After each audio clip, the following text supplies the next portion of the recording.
Colgate Dental Cream to clean your breath while you clean your teeth and help stop tooth decay. And Luster Cream Shampoo for soft, glamorous, caressable hair bring you Our Miss Brooks, starring Eve Arden.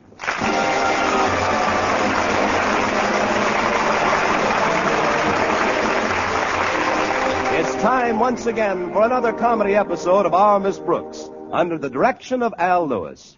Well, running a high school is usually a difficult task. But Osgood Conklin, principal of Madison High, where Our Miss Brooks teaches English, somehow manages to make it seem even harder. Last week, for instance, it was his anti-gambling crusade. Friday morning at breakfast, I discussed the situation with my landlady. But I didn't think gambling was such a big problem at Madison, Connie. It isn't, Mrs. Davis. But Mr. Stone, head of the Board of Education, is cooperating with the DA's office in a county-wide drive against gambling. Naturally, Mr. Conklin hopped on the bandwagon. He's instituted some pretty sweeping reforms in our school. Like what, Connie? Like taking the gum machine out of the cafeteria. Plus which he deputized me to stamp out penny matching. Did you encounter any in your class, Connie? Well, there were a couple of kids matching pennies in the coat closet during a study period, but it only went on for about 10 minutes. 10 minutes? Didn't you stop them, Connie? Oh, of course I stopped them immediately. May I never get my 55 cents back if I didn't. Well, you're not the only teacher at Madison.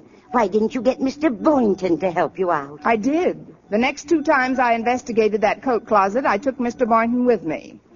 And did you find anyone? Gee, I forgot to look. Well, if you'll excuse me now, Mrs. Davis, I'd better get ready for school. Walter Denton's picking me up in a few minutes. All right, dear. Oh, before you go, would you do me a favor, Connie? Take this $5 and pay my phone bill this afternoon.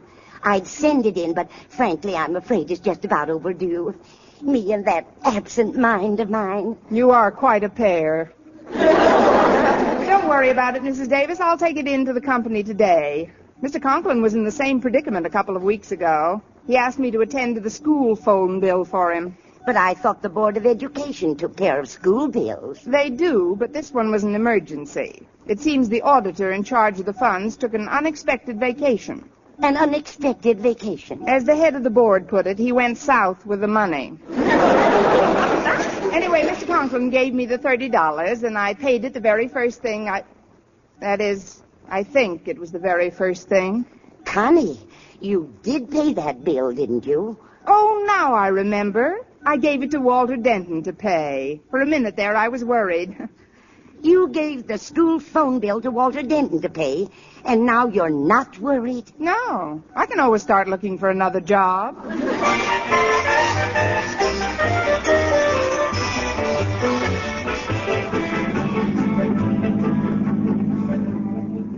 Would you mind decreasing the speed of this rocket ship just a little, Walter? For you, fair one, I'll make the old chariot tiptoe. But why so jittery on this most beautiful of all possible days? Because, oh fast one, on this most beautiful of all possible days, I've just been stricken with the most horrible of all possible thoughts. Briefly, the school phone bill I gave you 2 weeks ago. School phone bill. School phone bill. Oh, no, don't tell me you forgot it. School phone bill.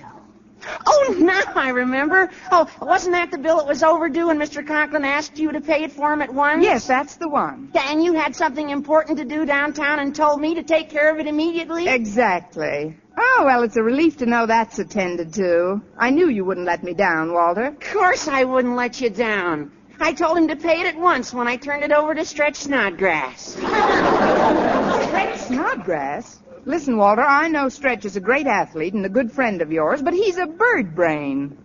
You're just worrying in advance, Miss Brooks. I'm sure he took care of it. Look, there's Stretch going into school now. We'll ask him about it. Hey, Stretch, wait up a minute. Okay. Hi, Walter. Hello, Miss Brooks. Stretch, I'd like to ask you a question. Fire away. Don't think it's not a temptation. Do you recall the phone bill Walter gave you to pay 2 weeks ago? Remember, Stretch? I told you it was urgent. Urgent? Oh, yeah. Wasn't that the phone bill Mr. Conklin gave Miss Brooks to pay in a hurry? That's right. It was overdue, and I gave it to Walter and told him to pay it without delay. Yeah, and I had something very important to do myself that day, so I gave it to you and I told you to take care of it immediately. Sure. I remember it all now. Then you took care of it. Absolutely. When I handed that bill to my sister, I told her to pay it at once. To whom it may concern, copy this phone bill and send it along with 10 cents to 5 of your friends, and if no one breaks the chain, who knows, someday you may be the lucky recipient of a very low number at Alcatraz.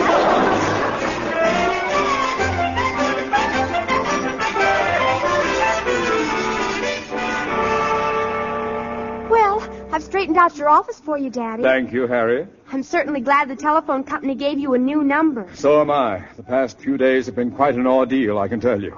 I still don't know how those telephone people could give a disc jockey the same number as mine. It was just a mistake, Daddy. I'm sure it won't happen again. It better not. Those ridiculous song requests had me frantic. Imagine I get down to my office, haven't even say good morning to a soul, and 10 people call up and say, good night, Irene.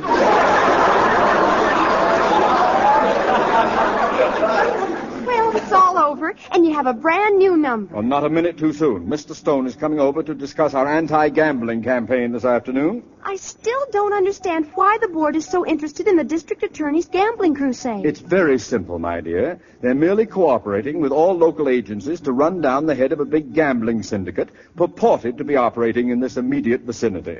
Actually, the police haven't the faintest idea of the man's identity. They don't know anything about him at all? Just that he's referred to as the big boy. The big boy? Well, that's some clue, isn't it? Yes, at least they won't go around looking for a girl. Now, Harriet, if you'll excuse me, I have minutes. I'll get it.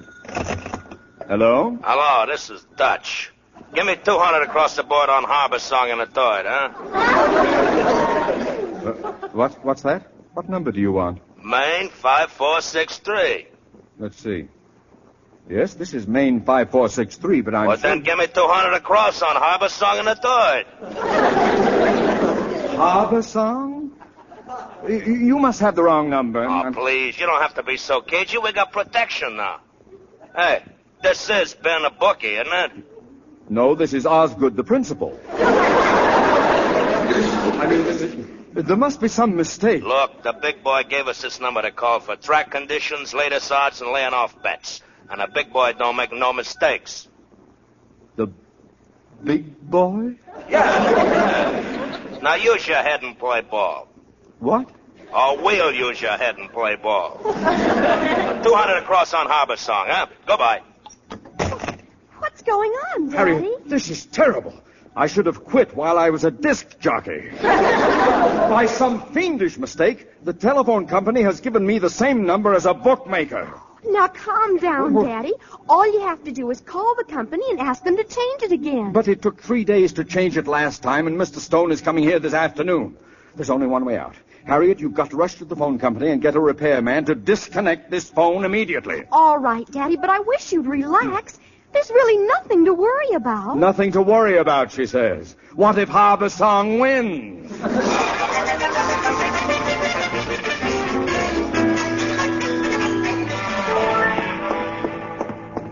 Gosh, Miss Brooks, I thought you'd never come out in the hall. It couldn't be helped, Stretch. My contract here calls for me to teach a little English every day. I'm sorry.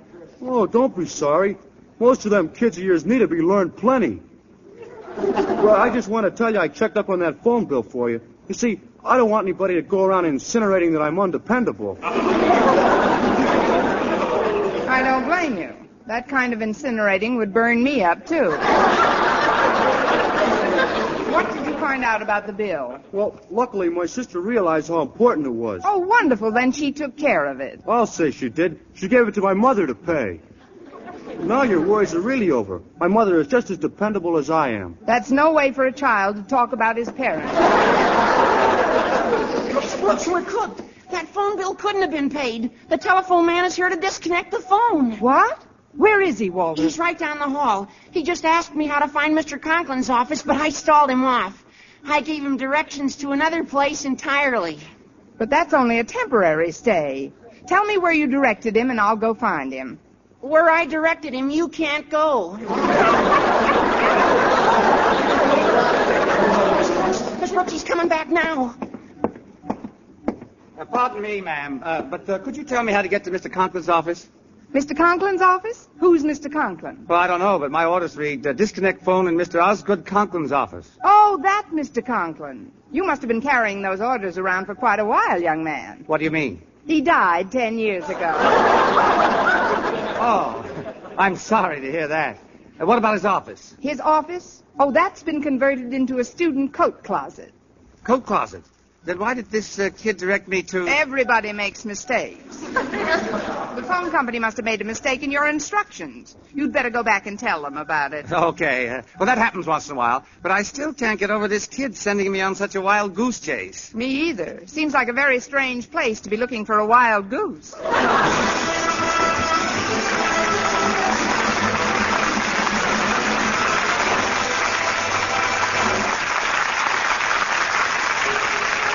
Brush your teeth with Colgate. Colgate Dental Cream. It cleans your breath. What a toothpaste. What it cleans your teeth. Colgate toothpaste. Cleans your breath. What a toothpaste. What it cleans your teeth.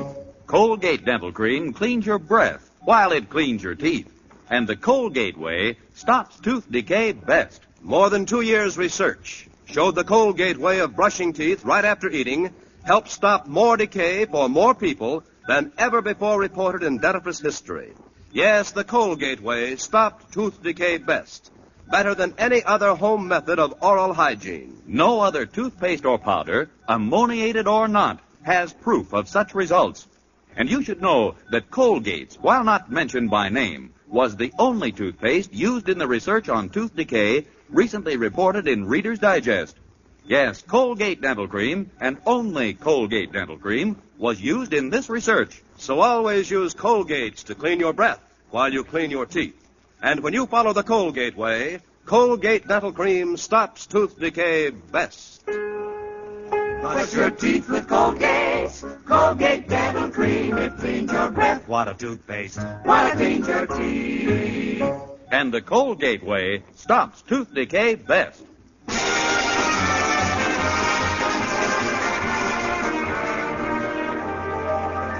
Well, even after the repairman left, I was still jittery for fear he'd come back and reveal the truth about my negligence to Mr. Conklin. It afforded some relief, however, to sit in the cafeteria at lunchtime and pour my baleful story into the handsome ears of Mr. Boynton. Well, now, let's see if I've got this straight, Miss Brooks. 2 weeks ago, Mr. Conklin gave you the school phone bill, told you it was overdue and must be paid at once. You gave it to Walter Denton. Walter Denton gave it to Stretch Snodgrass. Stretch Snodgrass gave it to his sister. And the green grass grew all around. It's no use talking, Mr. Boynton. I'm probably in big trouble. Supposing that repairman comes back again to disconnect the phone. Well, isn't there some way to pay the bill before that happens? How? The $30 Mr. Conklin gave me, I gave to Walter with the bill, and he gave it to... Well, we've been all through that. Temporarily, we've got to assume it's gone. And the point is, where am I going to get another $30? Well, perhaps some other member of the faculty might help. That's what friends are for, to help one another. Now, I consider myself a friend of yours, Miss Brooks, and, well, I want you to know I'm prepared to assist you in this matter. You mean I can count on you for... $2. I'll canvass the rest of the faculty for the remainder. I know they'll come through for you. You think so, Mr. Boynton? Oh, take my word for it. They'll help you to a man. Right now, I'd rather they just help me to some money.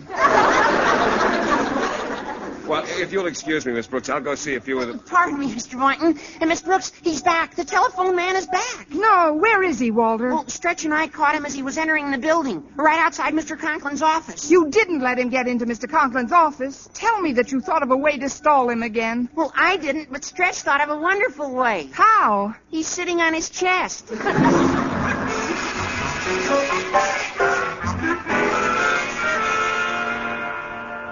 Here, Daddy, I brought you a sandwich. I figured you'd be too upset to eat in the cafeteria today. Oh, you're right, Harriet. Why doesn't that confounded telephone man get here? If Mr. Stone arrives before this phone is disconnected, But I don't understand, Daddy. The phone company said they sent a man over much earlier today. I know all about that. But when I called them to send him back, they claimed I died 10 years ago. But that's ridiculous. Thank you, my dear. However, if that fellow doesn't come back, I don't I've want got an idea. Why don't you just pull the wire out yourself? What? Me commit a malicious mischief against the telephone company's property? You forget, Harriet, your father is the principal of a great high school. And a high school principal does not resort to such measures no matter what the emergency. But it might be the only way out. Stop goading me, Harriet. I'm just not physically equipped to try pulling that telephone wire out of the wall. Again.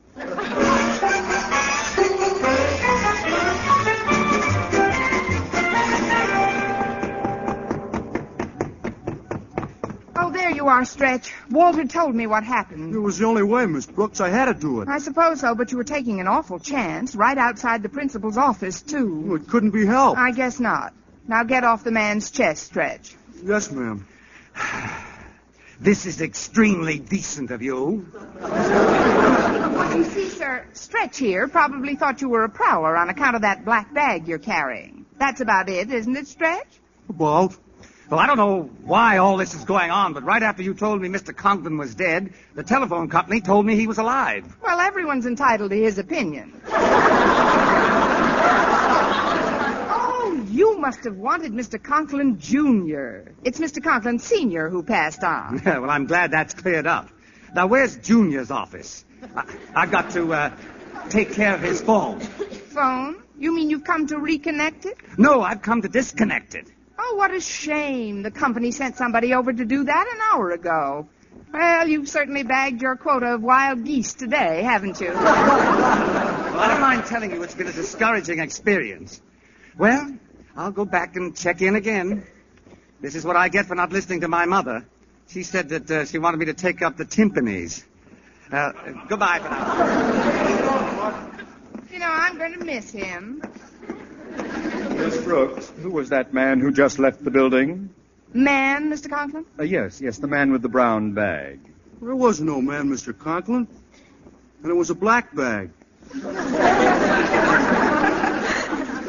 Thank you, Snodgrass. Yes, sir. Step into my office, please, Miss Brooks. Yes, sir. Now, about that man, the one with the black and brown bag. Was he by any chance the telephone repairman I'd been expecting? Oh, were you expecting a telephone repairman? Yes, Miss Brooks. I've gotten someone else's telephone number by mistake. A mistake which could take 3 days to rectify, whereas it only takes 10 minutes to disconnect the phone from the wall. Oh, is that what he was here for? Precisely. And now, may I ask why you so obviously dismissed him? Well, in a few ill-chosen words, Mr. Conklin, I didn't pay the phone bill when you gave me the money 2 weeks ago, and I thought the repairman was here to disconnect your phone because of my negligence, and I'd like to remain on the premises just long enough to say goodbye to some of my friends. I thank you.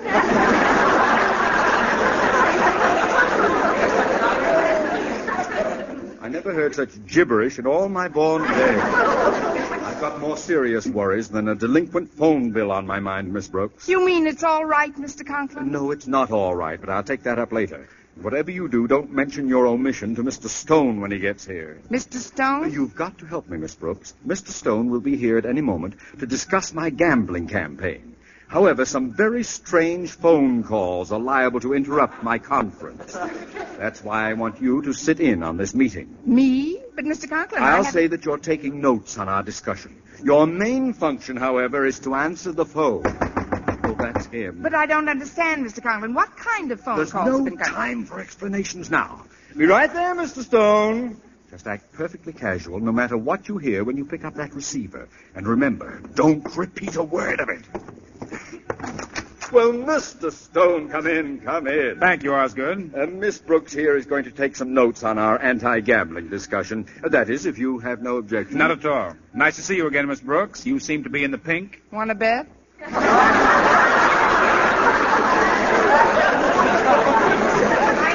It's nice to see you again, too, Mr. Stone. Sit down, Mr. Stone. Here's a comfortable chair. Miss Brooks, you sit down by that desk with the phone on it. Yes, sir. Well, what's the news from the district attorney's office, Mr. Stone? They haven't made too much progress, Osgood. It's rather a difficult task in view of the fact they don't know just who the big boy is. And two, we can't seem to find out where his syndicate headquarters are located. But they do think it's in this area. Definitely. Oh, good, good. Then it's just a question of time before the bell rings for his final round. You do get that, please, Miss Brooks? Yes, sir. Hello? This is Dutch again. Who's this? This is Miss Brooks. Well, what'll they think of next? Now they got a doll answering the phone. Well, thank you. Tell me, Sugar, what do you think the track conditions are at Narragansett, huh? Frankly, I haven't given it much thought. Who's that you're talking to, Miss Brooks? It's Dutch, Mr. Conklin. Please make it brief, Miss Brooks. Tell him we're busy. Yes, sir. I'm sorry, Dutch, but we're quite occupied at the moment. And Occupied? Oh, look, now, don't give me no rush, Jack. Frenchie told me I should call whenever I feel like it. Oh. Mr. Conklin, Dutch says that Frenchie told him to call. Dutch, Frenchie, who are they? A couple of delegates we know from the United Nations.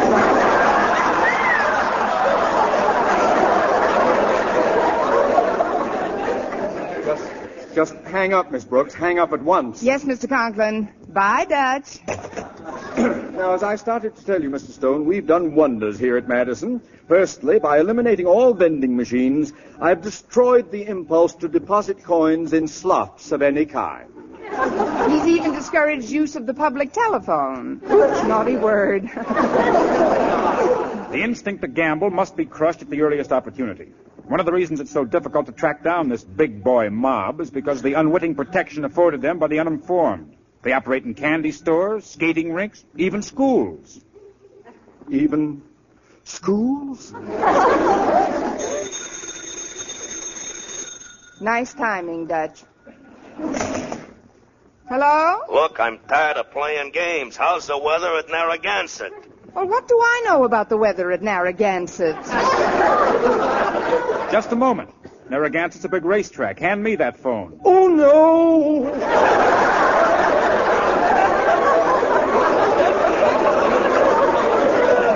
Hello, Dutch.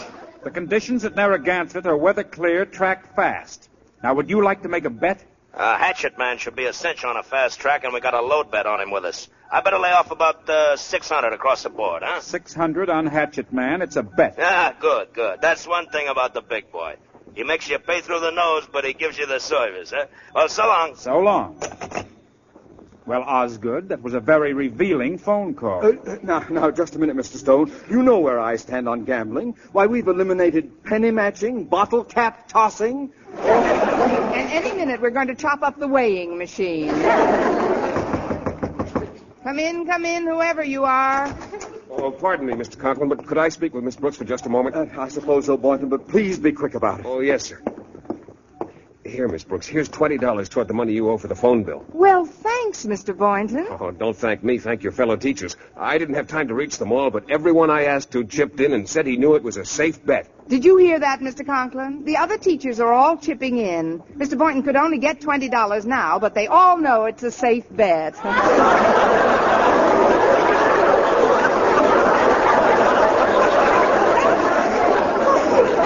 Safe bet, eh? Miss Brooks, tell me, is this money for the Hatchet Man, too? Naturally, but I don't think that's a very flattering way to refer to Mr. Conklin. Perhaps he'd like it better if I refer to him by his real name. Eh, big boy? Big boy! Mr. Stone, there's been a frightful misunderstanding. Miss Brooks, tell Mr. Stone what this money is for. But, Mr. Conklin, you told me not to mention it. Well, mention it! Mention it!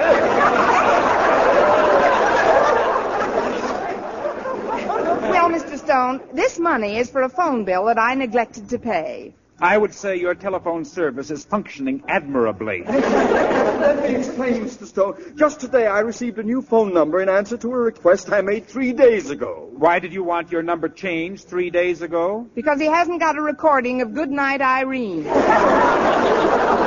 Good night, Irene. Good night. Come on, Mr. Barney. What's going on here? That's what I'd like to know. Why don't you come clean, big boy? Will you please stop calling me by that name, Mr. Stone? The phone company happened to give me the former number of a bookmaker, and it was too late to have it changed before you got here. Balderdash! Sent for a telephone repairman and had the phone disconnected. Yes, why didn't you send for a telephone repairman? I mean, he did send for a repairman, Mr. Stone, but I thought he was coming to disconnect the phone because I hadn't paid the bill, and I sent him away. Unpaid phone bills mixed up. You know what I think? I think you're all in this together. Mr. Stone, I can't say that I like your attitude. Force yourself.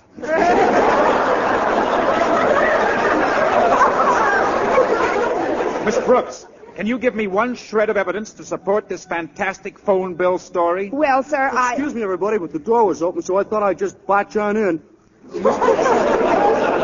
I've got the news you've been waiting for all day. Really, Stretch? What part of the school is on fire? No, it's about the phone bill. I just found out my mother paid it. She paid it? Sure, here's the receipt. Well, I guess this answers your request for evidence, Mr. Stone. Here, take a look at this. Just what does this receipt mean, Miss Brooks? Read it, you'll see. I already have. Now suppose you read it. Certainly. Received from Madison High School, $30. Signed, the Consolidated Gas Company.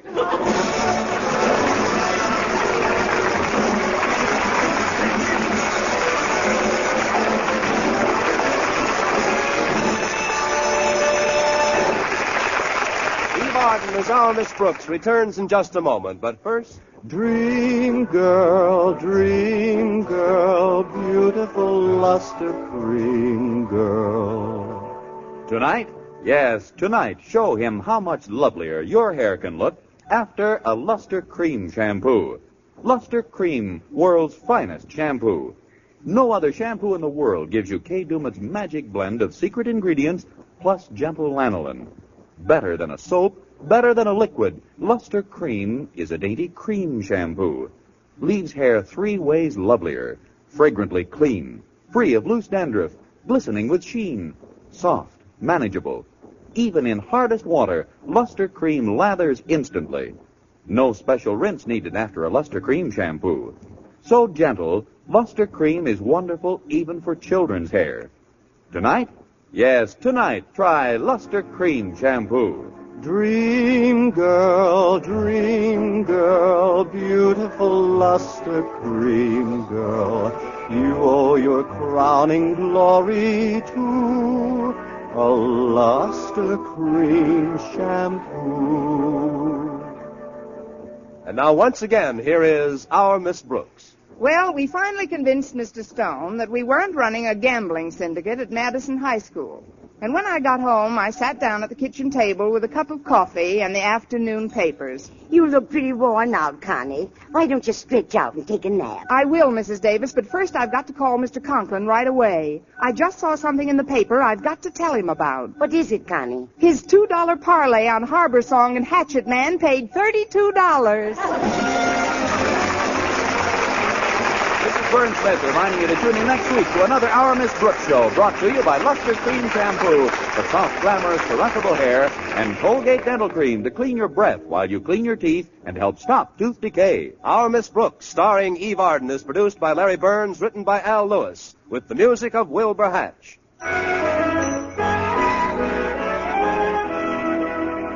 You want a beauty soap for a beauty bath. And your bath becomes a beauty bath when you change to proper cleansing with Palmolive soap. For bathing with this beauty soap brings you the full beautifying effects of Palmolive's mild and gentle lather, proved by doctors to bring most women lovelier complexions in just 14 days. Bath-size Palmolive is designed to give you everything you need for all-over beauty care.